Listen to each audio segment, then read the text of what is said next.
Every time you look at me, you son of a bitch. So I love Al Pacino. And, I mean, there's best. nothing better than that. Wait, rhythm. real quick, have you met him ever? No, but John Lovitz, full circle, met him. Oh, you know, my- Dana does you know. You said that to Pacino? Yeah, I said to Pacino, he does you from Scarface. He thinks it's your finest performance. So Pacino, I guess, said something like, that's very nice.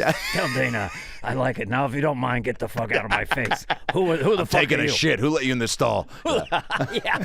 So anyway, so I moved back down and I started, Spade's out and about. You guys have been homies for a long time. I knew Spade before SNL. When he was like coming to LA at 21. Wow. And he ended up, I shared a house with Bob Dubek and Kevin Nealon in Beechwood Canyon with my wife. Yeah. And then Spade I got SNL, was able to bring Kevin in, and then Spade took Kevin's bedroom in the house. So we knew him back then. He was always funny. Yeah. And then I saw him on SNL. We shared probably 4 years there, 3-4 years SNL. And then just kind of lost the thread of each other. But we never see each other like that. So when he moved down, we started going out to dinner. And I like to go to a place that's just really close to where I live. Like so eventually we'd only go there. Yeah. And then we'd have these long dinners. We'd have Conan or Ted Sarandos, who's really cool. Yep. Or the owner of Blockbuster, if people don't know that. Yeah. Ted Sarandos. Oh, I did a Netflix, obviously. corporate gig for Blockbuster like a year before they faded. And they're like, Blockbuster, everyone's singing, rah corporate. Yeah. I sack about Blockbuster. Talk about, what about the late fees? Because I didn't fucking, I got to give you my house because I lost the fucking. So funny. That crushed, I bet. Yeah. But anyway, so these dinners would just go on. And then we would talk and stuff, and then he went on Fantastic. Yeah. And I interviewed him. Yeah. And then our mutual manager said, that's a really good pattern, chemistry. I do the voices. I'm older. I'm like his big brother. Yeah. He has a great Dennis Miller level pattern. Not all the references that Dennis Miller's brain can come up with, but just Spade's. The quick sniperness. You're a little more flowy and musical, and he's got that quick, it's a good back and forth. We just clicked. We don't compete. Yeah. We're just sort of support each other. We're really good friends. Yeah. And so we did it. I guess people like it. I don't know. I can't give you the metrics. In Belgium, at 13.7 of people that were left-handed watched the first 6 minutes. Enough with the metrics. The breakdowns, yeah. Come on, okay? No many breakdowns, all right? Do cats like it or not, okay? I don't need to do fucking calculus to find out if I'm employed, all right, Kiki? Oh, my God. Okay, put down the hash pipe, all right, Sparky? So Dennis Miller there for a second. So then do you love doing it? So now you said you've banked about 30, 28. And 12 have come out. John Hamm, Rob Lowe, Tina Fey, Judd Apatow, Conan, Hanks, which I fucking love because Hanks is my, probably my favorite actor of all time. Well, first of all, I love visiting people. I realized when I started doing this, you have friends who you meet and do things with, like Hanks hosting SNL and so forth and so on. I did some other things with him. And then you don't see him.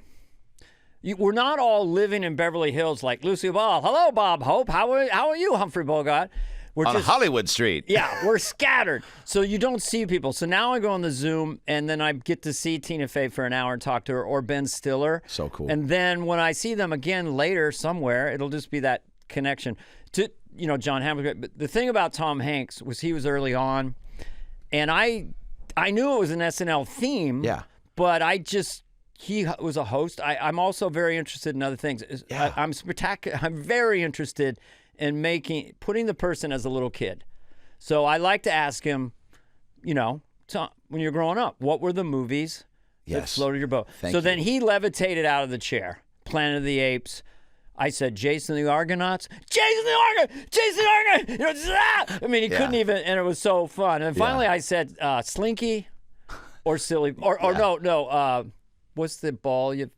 Yo-yo? No, the ball you throw down really hard. Speedball. I can't believe bouncy ball? No. Hold on.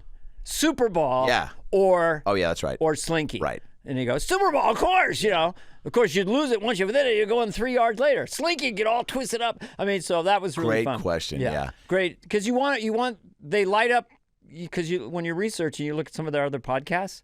So you try to ask something they haven't Love that been you asked. do that, yeah. You want to try to find stuff because a guy like Hanks hasn't done everything, but he's been out a lot and been asked a lot of things. So you want to try to come at him with some things that Saving Private Ryan, that must have been scary. Yeah. You know, I mean, that's been asked. Had you held a gun before then? Do you still go to the beach? You're like, yeah. And he had a photographic memory about movies and about Saturday Night Live. Really shockingly remembered sketches that were cut and the theme song of the sketch that was cut. Holy shit. And then would start singing it. It was Spade's sketch that bombed.